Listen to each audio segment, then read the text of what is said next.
I hope you all are fit and fine. आज एक बहुत इंटरेस्टिंग टॉपिक के बारे में बात करेंगे, फिनलैंड एजुकेशन सिस्टम।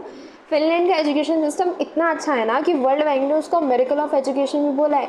फिनलैंड में क्या होता है कि जब किसी किड की 7 एज हो जाती है तो तब वो स्कूल ज्वाइन करता है। उससे पहले उनको इंजॉय करने दिया जाता है, उनके ऊपर प्रेशर नहीं डाला जाता। ये नहीं कि जैसे ही स्कूल ज्वाइन हो गया उनके ऊपर स्टडी प्रेशर आ गया, मार्क्स का प्रेशर आ गया, एग्ज़ाम्स का प्रेशर आ गया, कि वहाँ पर रैंकिंग्स का प्रेशर आ गया। ऐसा कुछ नहीं होता। फिनलैंड में तो मार्क्स मैटर ही नहीं करते, सारा का सारा कॉन्सेप्चुअल पे चलता है।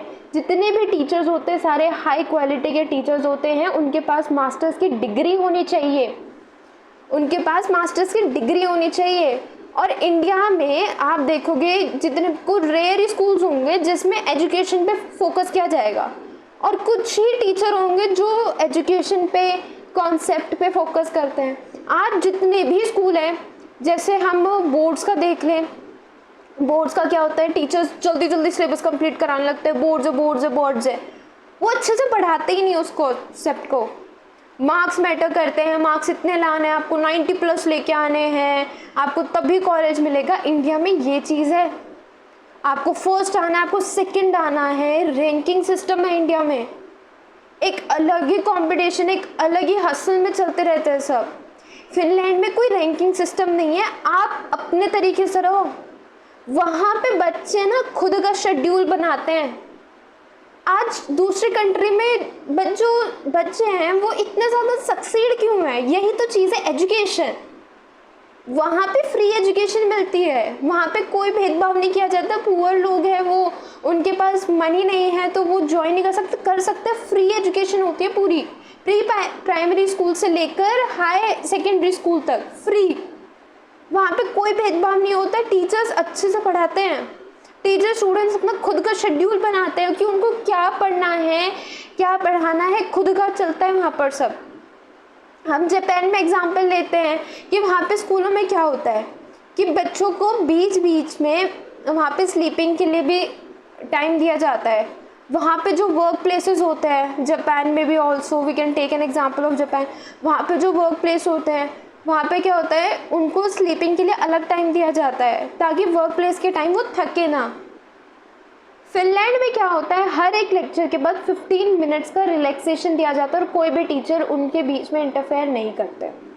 इंडिया में क्या होता है, नेक्स्ट टू नेक्स्ट लेक्चर्स होते रहते हैं। इंडिया में जो बच्चे होते हैं वो खुद का शेड्यूल नहीं बना सकते, वहाँ पे मार्क्स मैटर करते हैं। इंडिया में मार्क्स मैटर करते हैं। अगर हम है ना नेशनल क्राइम ब्यूरो रिपोर्ट देखें ना, इंडिया में जो बच्चे ना उनका जो अपनी लाइफ खो देते हैं वो धीरे धीरे बढ़ रहा है, क्योंकि स्टडी प्रेशर इतना है। 7.6 बच्चे तो अपनी life due to the career pressure, due to study pressure अपनी लाइफ खो देते हैं। कितनी अजीब बात है ये। और एजुकेशन सिस्टम कुछ कर नहीं रही उसके ऊपर। यहाँ पे इतने सारे बच्चे अभी भी स्कूल नहीं जा पा रहे, उनको एजुकेशन की रिक्वायरमेंट है। और हम ही यूथ है जो आगे इंडिया को और डेवलप कर सकते हैं। अगर इंडिया में अभी भी यही चलता रहा ना तो ऐसे डेवलप नहीं हो सकता।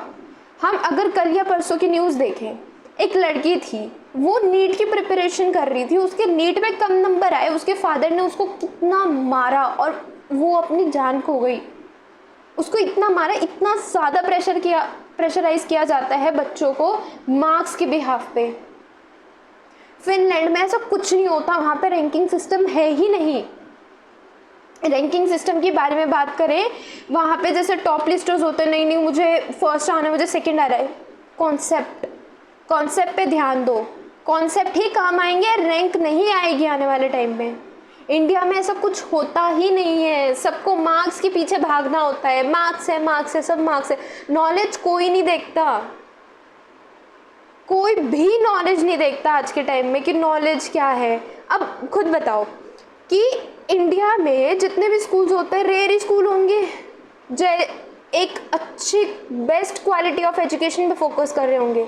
ऐसे कितने स्कूल हमने देखे जो एजुकेशन पे फोकस करते हैं। Most of the school India में सिर्फ और सिर्फ एजुकेशन को एक बिजनेस बना के रखा है। जितने भी इंस्टीट्यूट्स खोले होंगे, मोस्ट ऑफ द इंस्टीट्यूट, हम बिजनेस ये करेंगे, इतना प्रॉफिट कमाएंगे, इतना कमाएंगे। Education is not a business, ऐसे चीज़ें नहीं करी जाती।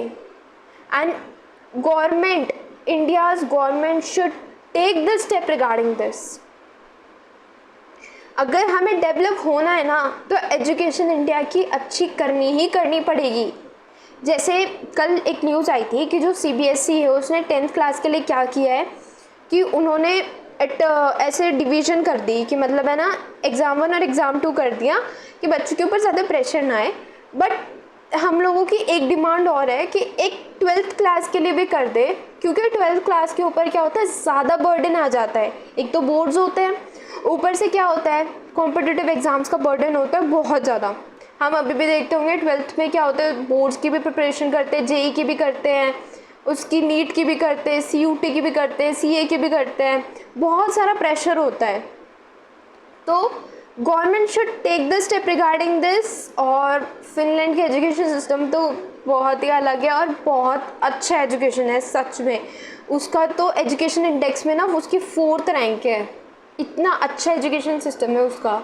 वहाँ पे ना मतलब बच्चे रिलैक्स होकर अपना पढ़ते हैं और अपने कॉन्सेप्ट पे ज़्यादा ध्यान देते हैं।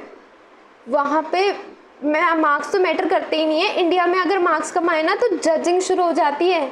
और this is the reality that in every house, in the every home, everyone wants the topper or the engineer or the doctor. That's the truth, and that is the harsh truth. So that's all for the today. Until the next time, see you soon. Keep learning with the Spectra Sutra. Jai Hind and thank you.